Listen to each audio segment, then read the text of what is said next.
Have a very beautiful morning dear students.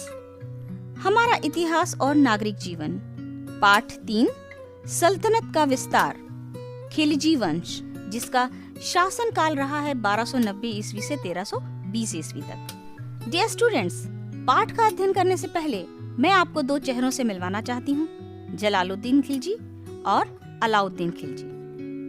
Delhi सल्तनत के खिलजी वंश का शासक जलालुद्दीन फिरोज खिलजी 1290 से 1296 ईस्वी खिलजी वंश का संस्थापक था। इसने अपना जीवन एक सैनिक के रूप में शुरू किया था। अपनी योग्यता के बल पर इसने सरे जहांदार शाही अंगरक्षक का पद प्राप्त किया तथा बाद में समाना का सूबेदार बना। केकूबाद ने इसे आरिज़े मुमालिक का पद दिया और शाइस्ता खां की उपाधि के साथ सिंहासन पर बिठाया। इसने दिल्ली के बजाय किलोखरी के मध्य में राज्याभिषेक करवाया। सुल्तान बनते समय जलालुद्दीन की उम्र 70 वर्ष की थी।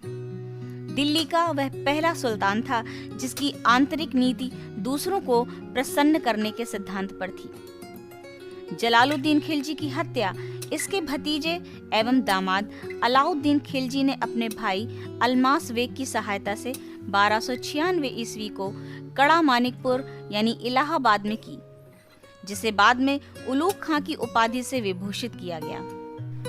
इस प्रकार अलाउद्दीन खिलजी ने चाचा की हत्या कर दिल्ली के तख्त पर 22 अक्टूबर 1296 को बलबन के लाल महल में अपना राज्याभिषेक करवाया। अब मिलते हैं अगले चेहरे से, अलाउद्दीन खिलजी, जिसका वास्तविक नाम अली गुरशब 1296 से 1316 तक दिल्ली सल्तनत के खिलजी वंश का दूसरा शासक था। उसका साम्राज्य अफगानिस्तान से लेकर उत्तर मध्य भारत तक फैला था। इसके बाद इतना बड़ा भारतीय साम्राज्य अगले 300 सालों तक कोई भी शासक स्थापित नहीं कर पाया था। मेवाड़ चित्तौड़ का युद्धक अभियान इतिहास की एक महत्वपूर्ण घटना है। ऐसा माना जाता है कि चित्तौड़ की रानी पद्मिनी की सुंदरता पर मोहित था। इसका वर्णन मलिक मोहम्मद जायसी ने अपनी रचना पद्मावत में भी किया है।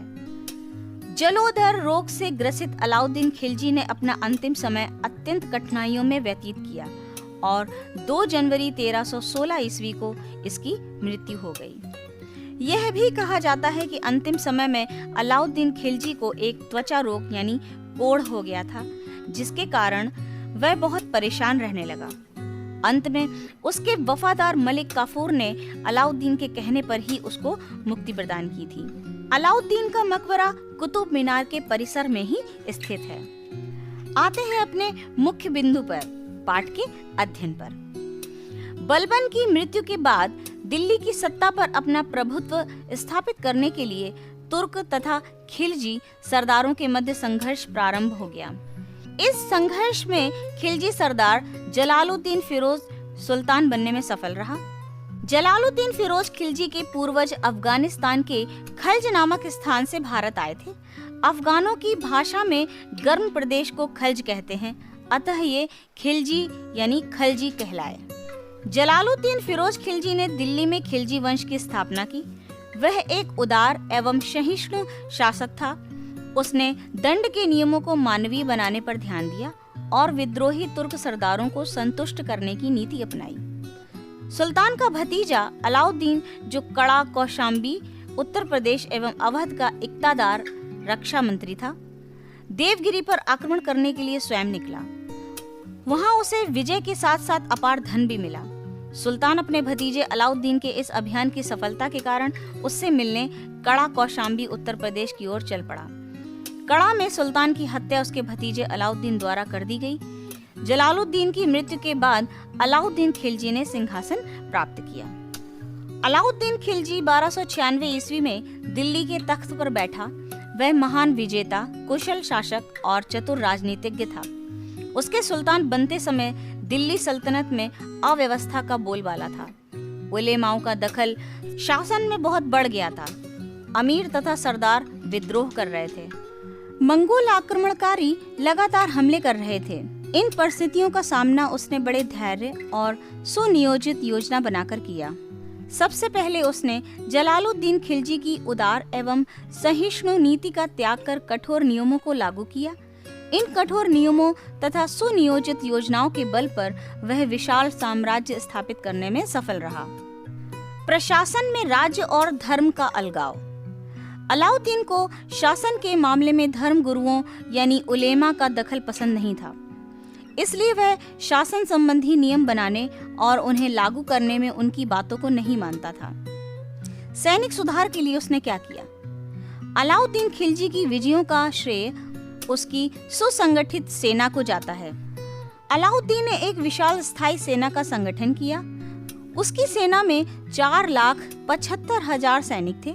सैनिकों की नियुक्ति उनकी घुड़सवारी, शस्त्र चलाने की योग्यताओं के आधार पर की जाती थी। सैनिकों के हुलिये का पूरा विवरण रखा जाता था। सैनिकों को नगद वेतन देने की प्रणाली अपनाई गई और घोड़ों पर दाग लगाने की व्यवस्था प्रारंभ की।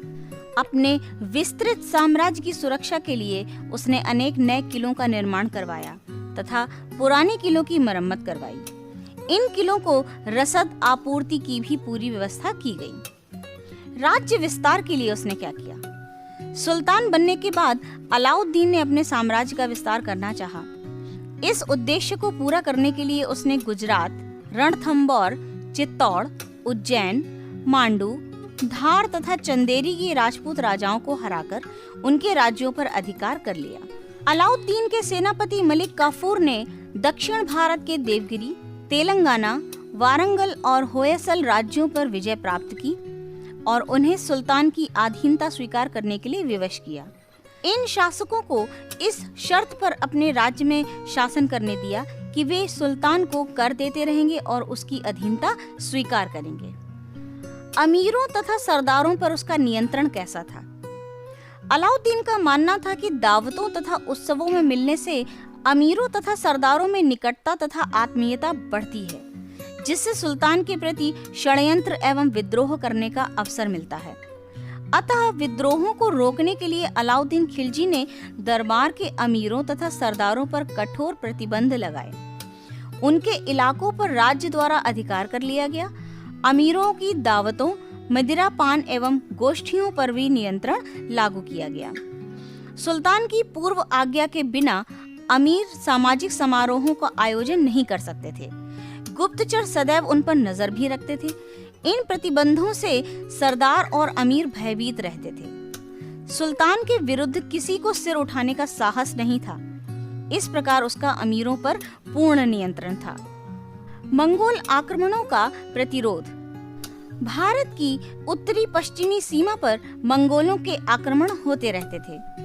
अलाउद्दीन के समय में भी मंगोलों ने कई बार आक्रमण किए।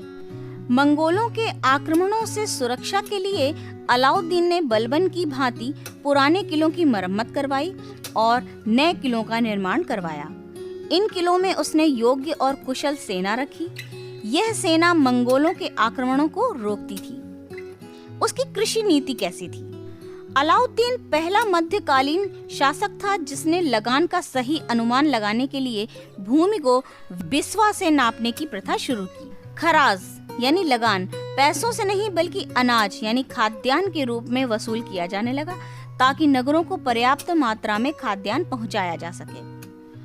बाजार पर उसका नियंत्रण कैसा था? अलाउद्दीन को मंगोल आक्रमणों से राज्य की सुरक्षा तथा सल्तनत विस्तार के लिए एक बड़ी सेना रखना जरूरी था। इन सैनिकों को उनकी जरूरतों के अनुसार वेतन देने में खजाना खाली हो जाता था। अतः उसने कम वेतन में सैनिकों का खर्च चलाने के लिए बाजार नियंत्रण लागू किया। उसने दैनिक आवश्यकताओं की वस्तुओं के मूल्य निश्चित कर दिए, जिससे निश्चित वेतन पाने वाले सैनिक भी अपना निर्वाह कर सकें। बाजार व्यवस्था की सफलता के लिए कुशल एवं ईमानदार कर्मचारी नियुक्त किए, जिनका प्रमुख शहना या अधीक्षक कहलाता था, जो व्यापारियों पर नियंत्रण रखता था। दुकानदारों को बाजार के नियमों का पालन करना पड़ता था। यदि कोई दुकानदार वस्तुओं की कीमत अधिक लेता या माप तौल में कम देता था तो उसे कठोर दंड दिया जाता था। बाजार के भावों और सामानों पर निगरानी रखने के लिए गुप्तचर व्यवस्था को दुरुस्त किया गया। सुल्तान को प्रतिदिन बाजार की पूर्ण सूचना प्राप्त होती थी। कभी-कभी सुल्तान स्वयं भी वस्तुओं और उनके मूल्यों की जांच करता था। इस व्यवस्था का परिणाम यह हुआ कि दुकानदार वस्तुओं का अधिक मूल्य लेने का साहस नहीं कर पाते थे, कुशल बाजार नियंत्रण के लिए सरकारी गोदाम भी स्थापित किए गए। अकाल पड़ने के समय गोदामों से खाद्यान्न की आपूर्ति की जाती थी। वह पहला शासक था जिसने सार्वजनिक वितरण प्रणाली की शुरुआत की। साहित्य व कला का विकास। प्रसिद्ध विद्वान अमीर खुसरो व बरनी उसके दरबार में रहते थे। अमीर खुसरो अपनी पहेलियों, दोहों और कव्वालियों के लिए प्रसिद्ध हैं।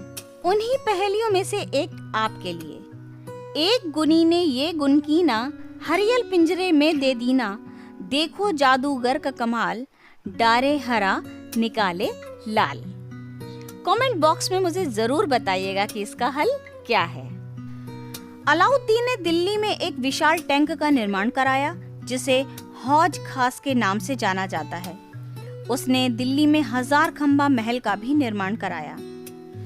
अलाउद्दीन ने दिल्ली में कुतुब मीनार के निकट कुव्वतुल इस्लाम मस्जिद के एक द्वार के रूप में अलाई दरवाजा भी बनवाया। खिलजी वंश का शासनकाल रहा है 30 वर्ष तक का, 1290 से 1320 ईस्वी, जिसमें जलालुद्दीन खिलजी ने 6 वर्ष तक शासन किया, 1290 से 1296 ईस्वी। इनकी मृत्यु के बाद अलाउद्दीन खिलजी ने 20 वर्षों तक शासन किया, 1296 ईस्वी से 1319 ईस्वी तक। और खिलजी वंश का अंतिम शासक रहा है मुबारक शाह, 1316 से 1320 ईस्वी तक।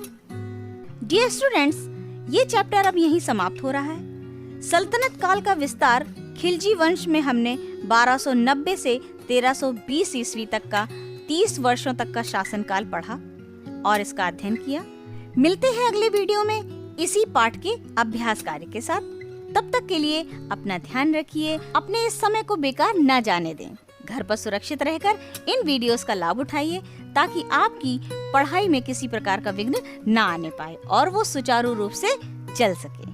अगर आपने मेरे चैनल को अब तक सब्सक्राइब नहीं किया है तो जरूर करें और हाँ, बेल आइकन को दबाना ना भूलें ताकि मेरे हर एक नए वीडियो के आने की जानकारी आपको सबसे पहले मिले। Thank you.